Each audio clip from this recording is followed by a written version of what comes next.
始まりました。よろしくお願いします。よろしくお願いします。本日からちょっとチームさんがお仕事の関係でお休みさせていただくことになりまして、代打でライオンさんという合ってますよね。はい、合ってますよ。合ってますよ。はい。これがね、うちの北千住の由来を知ってる方はご存知の方になります。まあね。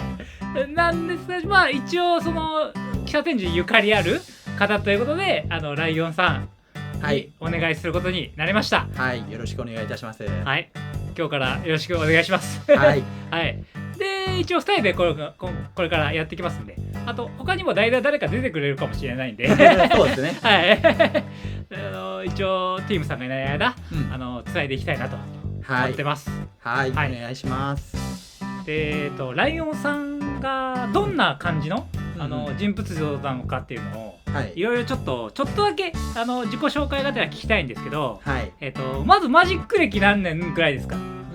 そうですね、もう10年くらい結構やってます。やってるのかなって感じなんですけど、パックで言うとイニストラードが出た頃、昔のやつ、最初のイニストラードなるほどなるほど、が出た頃から始めてます。結構前ですね。そうですね。で EDH 歴は実は、MTG 始めたのと、EDH 始めたの一緒なんで。なるほど。EDH から始められた。仲間内で始めた時にもう EDH から始めたって感じになるんで、結構レアなケースですよね。そうかもしれないですね。まだそのインスタートぐらいで EDH がそんなに流行ってたわけでもないですし、そうかもしれないですね。今に比べたらまだ流行ってなかったかもしれないです。でも EDH から始められたんですよね。そう、もう仲間が EDH をやるみたいな、もう多人数でやりたいっていうなるほどなるほど、仲間が揃ってたんで、なるほどなるほど、ちょうどその方向に進んだって感じですね。ちなみに最初の逃走者は何ですか？自分の最初の逃走者は、クラージ実験隊っていうカードです。何色ですか？シミック。そうなんですね。なるほどなるほど。タップでプラス1カウンターを乗っけて、起動型能力をコピーできるっていうやつがいて、ピリパラっていうよくわかんないアーティファクトクリーチャーと無限コンボしました。なんか楽しそうですね。それがデビューだったんですよね。それがデビューですね。自分が覚えてる限りではあれが最初です。ちなみに好きな色とかあります？色は青絡みだったら基本何でも青系が好きなんですね。好きなんですけど、特にイゼット、特にイゼットかなっていう感じです。なるほど。じゃあキャラ被ってますね。申し訳ない。キャラ被ってるんですが、で好きなカードあります？好きなカードは、何種類かあるんですけど、マシンのキマイラっていうなんだそれ、青赤のイゼット3マナの星タフさんかな、星3のクリーチャーで、墓地のインスタントソーサリーの数でパワーになる。なんかいたかもしれない。奇怪なドレイクみたいな。そうで、奇怪なドレイクと弾けるドレイク好きだと。あたりが全部好き。なるほど。まあそんな感じでライオンさんの人となりはだいぶ分かってきたと思います。そうかな。そんな人とキャラかぶりながらやっていくっていう、今後やっていけたらちょっと代打させていただきますんで、よろしくお願いしますという感じになりますかね。で、今日は僕の逃走者を紹介させていただくという回になります。見捨てられた人形アラベラになります。聞いたことあります？リミテで出されて、なんだこのクソつけカードって。リミテの化け物。リミテの化け物。うまく組めたらっていうことにはなると思いますけど。一応能力説明させていただきますと、ボロス2マナの13です。で、こいつが攻撃するたび、各対戦相手にそれぞれ X 点のダメージを与え、X 点のライフを得る。X はあなたがコントロールしていてパワーが2以下のクリーチャーの数に等しい。で、まず13なんでこいつ。1体は確約されてますよね。そうですね。基本的にこのクリーチャーがパワー上がらない限りは。これはこれをやると予告したところ、どうやってやんだと。ファンの方からは、こいついけなくねっていう感じで、意外と行くのは難しいんじゃないかと。まあ構築自体は難しそうですよね。どんな感じになると思います？ちなみにまあ間違いなくミニを並べなきゃいけないっていうところまでは、はい、まあまあそうですよね。確定ですよね。確定ですよね。パワー2以下のクリーチャーをいっぱい並べてアラベラが殴るっていうところまでは見えるんですけど、まあどうやってアラベラの攻撃をまあ通すというか、まあ、アラベラを死なないように殴らないといけないと思うんでちょっとこの貧弱なボディをどう守るのかっていうところが、まあ、構築の難しいところですよね。難しいところかな。並べたところでまあこいつが殴ればいいんでってことですよね。そう並べるのは並べると、はい、まずウィニーを並べるというので、例えば何が入るかって言いますと、忠実な弟子とか逃走者コントロールしてるとトークンが出るみたいなやつですとか、例えばあとラブルマスターとかゴブリンいっぱい出したりとか、あとエーデリンとか殴ったらとりあえずトークン出てきますよね。だからそういうウィニーを並べるのはまず探したら15枚に3枚あったんでそれは入れると思います。まあ赤白のカラーリング的にこういったこと得意ですからね。得意ですからね、横に並べるみたいなね。ここまではいいですよね。まあそうですね。まずここからが問題なんで。ここからが問題なんですよ。で、まああとは今それに伴ってドローゲンはパワー2以下が出た時とかあるじゃないですか。トカシアの艦隊とか、歓迎する吸血鬼とか、あと最近英語の無垢っていう新しいカードが追加されてまして、これダスクムーンなんですけど、3マナ21ハンコンのエンチャントでして、クリーチャーエンチャントです。で、2以下が出るたびワンドローが1回誘発で、こいつが死亡したらエンチャントになるっていう。戻ってくるサイクルの一つですね。そうなんですよ。これが追加されててドローゲンがかなり強くなってる。まあまあいいんじゃないかと。ドローはまあある程度確保できそうですね。今この手のカードって確かに何枚かありますよね。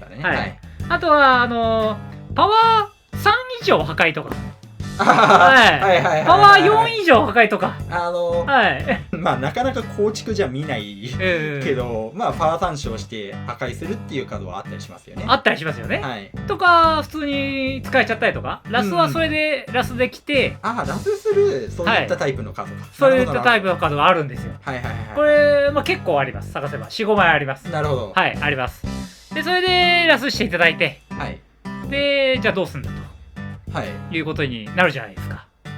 まず重要になるカード、よなれた見張りデルニー、これはなんかこう探偵のマークついてますね。これ何でしょう、カルロフテ殺人事件の、デルニーなんですが、3マナ22で、パワー2以下である全てのクリーチャーはパワーが3以上であるクリーチャーにはブロックされません。で、あなたがコントロールしているパワー2以下であるクリーチャーの能力が1つ誘発するなら、その能力は追加でもう1回誘発する。なるほど。アラベラが、パワー3以上にブロックされず、かつ2回誘発と。そうです。それは確かに強い。これなんとかして探すカードは何種類かあるんですが、例えば帝国の長歩兵とか護衛御朱印みたいなカードでまあ何種類かあとドローしてって、こいつ探せば出たら結構強いですよね。まあ間違いなく強いですよね。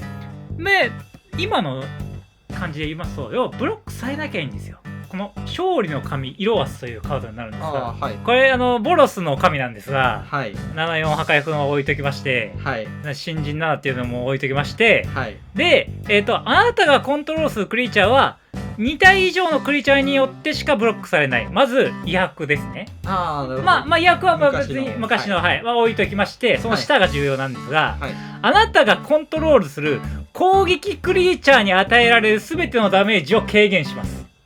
じゃあブロックされても死なないって言ってる。そうです。なるほど。そんなカードあるんだ。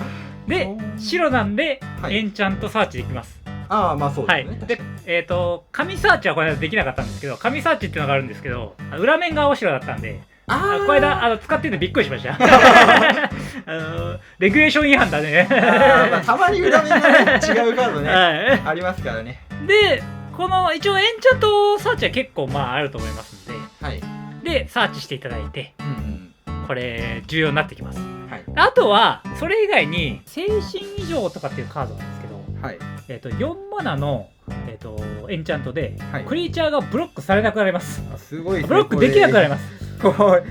今、はい、英語版をねちょっと見てるんですけど、英語版読んでて、これなんだクリーチャーズキャノットブロックって書いてあって、3単語、すごい単語書いてあるなって思いましたね、今。ブロックされなきゃいいじゃんと、はいはいはい、いうことなんですよ。なるほど。これうちは全軍アタック行くんですよ。じゃあもう全部行くけど、こいつらはブロックされないぞって状況を作って殴っちゃう。そうです。で、さっきのイロアスもダメージを与えられませんよって言って殴り行くんですよ。なんでそれが可能かと言いますと、ライフゲインができるからという。そうかそうかそうか。別に守る必要はないからね。守る必要ないんですよ。あと例えば強戦戦闘するカードで言いますと、肘のふみこっていうカードがあるんですけど、単純に能力を置いてきまして、強制戦闘させるとブロックできないじゃないですか、相手。まあそうです、だから通りやすいですよね。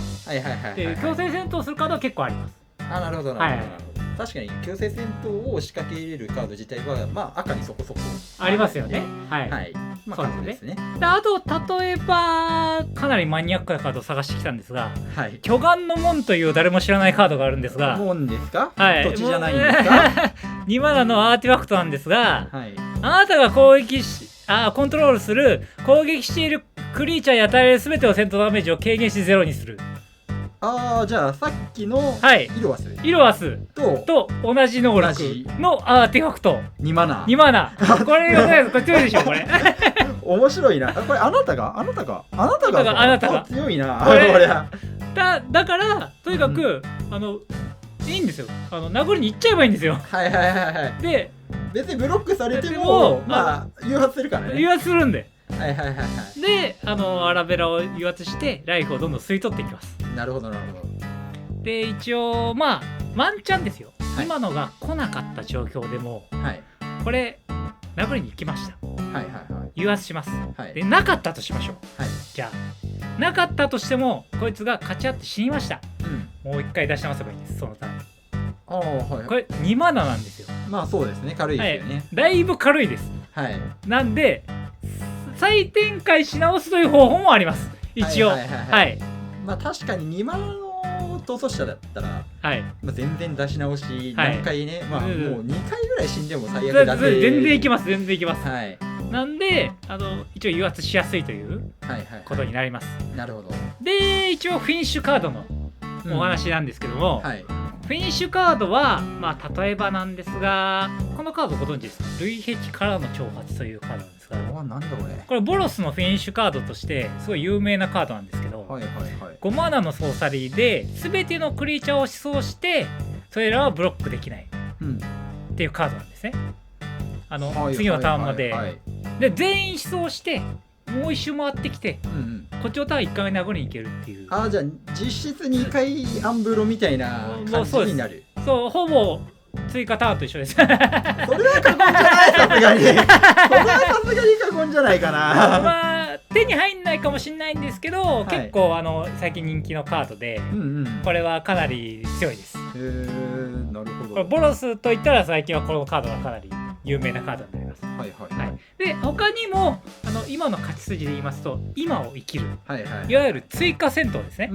これ追加戦闘なんとこれ単体なんですが、今を生きるで例えばアラベラを対象に取りました、で追加戦闘します、で例えばラブルマスターとかいたら、元出てくるんですよ。戦闘開始に誘発するタイプの効果がもう一回誘発するからってことですね。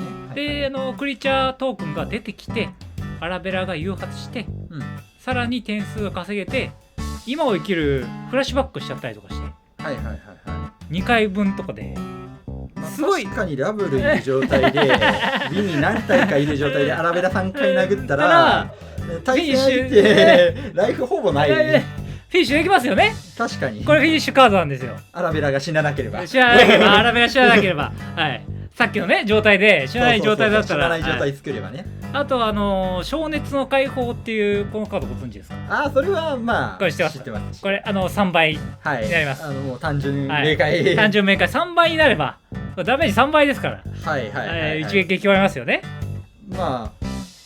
まあさっきの今を生きるとほぼ一緒っていやほぼ一緒です。ほぼ一緒です。あとまあ一応このなんか最近新しめのカードでこれなんて読みます？これ英語読めないんで読んでほしいんですけど。これなんだ？イズエンガードアンリーシュか。はい、これは簡単に能力説明しますと、はい、そのターンのダメージが3倍になって軽減できなくて、はい、でフラッシュバックがついてるというカードなんですが、はあ、一旦消滅の解放が、はい、まあ打てると。そうです。単純に3倍の操作にあります。なるほど。これこれもちょっと手に入りづらいんですが英語しかない。これ何のじゃあ指輪物語かな指輪のちょっと手に入りづらいカードになるんですけども、あと多分これご存知ないと思うんですけども、はい、スターライトスペクタクラーっていうまた英語しかない、これ英語しかないですアンフィニティのカードなんですが、はいはいはい、これ吉弘さんに紹介したらすごい喜んでらっしゃって、はいはいはい、ギャラクシーホイール買うって言ってましたんでこれはですね、はい、簡単に説明しますと、はい、隊列を組むんですよ。隊列を組む、はいはいはい、この縦に隊列を組みまして、はい、戦闘の開始時に、はい、で前にいるやつ分修正みたいなみたいなカードなんですけど、一応、はい、縦に並ぶんですよ、はい、縦にいきなりクリーチャーでウィニー出るじゃないですか、はいはいはい、トークンが並び出して前にいるやつ分修正になります前にいるやつ分修正すごいな。だから1番前のやつ2番目のやつが22修正なの11修正なのかな、はいはいはい、で3番目のやつが22修正になってみたいな、うんうん、ちょっと能力違ってたら申し訳ないんですが、はい、そういうことになります。なるほど。これ面白くないですがウィニーデッキにはそうですよね、相当強いですね、はい、かなりいいですよね、はい、まあそんな感じで勝っていきます。なるほど、はい、これどうですか？強そうじゃないですか？意外と。まあそうですね、まあその最初にちょっとお話ししたんですけど、はい、まあアラベラがどう殴るかっていうのが鍵になってくるのかなって思ってたんで、そのアラベラを、まあ、死なないようにするっていうのと、まあ、複数回アタックできるようにするっていうところをうまく、まあこう噛み合ってやれれば全然やれそうな感じはしましたね。急にやれそうな気がしてきましたねまあ逃走者が軽いっていうのは間違いなくメリットだと思うんで、1個だけ弱点があるんですが、はい、なんとこいつアーティファクトクリーチャーです。ディッチャーされると終わりです。まあまあまあ確かに死にやすさはね、まあ、アーティファクトクリーチャーの宿命ですからまあそんな感じになりますかね。はいはいはい。一応これで今回は終わりなんですけど、はい、高評価80いきますとリスト公開させていただきますので、はい、これちょっと気になる方も多いんじゃないかなって気はするんで、結構お気に入りでヘイトがめちゃくちゃ低いです。とにかくまあ確かに見た目の圧がね、はい、見た目の圧めっちゃ弱いですよ。だって、はい、これ結構弱そうに見えますもんねこれ。まあ確かに、まあちょっと放置しててもまあいいかっていうね、すぐにはしないんやろうみたいな。上に並んで、そう小粒で殴ってるだけですよ、はい、でもう気づいた時にはやばい、あれ殴られたら死ぬみたいな盤面ができるかもしれないんで、まあ、そういった意味だと確かに強力なんじゃないかなと思いますね。まあ、そんな感じになりますかね。はい。まあどうでした？今回はいかがですか？やってみて。まあ普通にね楽しくお話しさせていただいているだけなんで。あ、そうです。うちのチャンネルはただ楽しく話すっていうのがコンセプトなんで。はい。はい。まあこれで。はい。いければ、はい、引き続き、そう一応代打を、お願いしますんで、はい、こんな感じでやっていきます。はい、よろしくお願いいたします。はい、じゃあ一応それであとチャンネル登録お願いします。はい、高評価もお願いします。お願いします。今回の動画は以上になります。おしまい。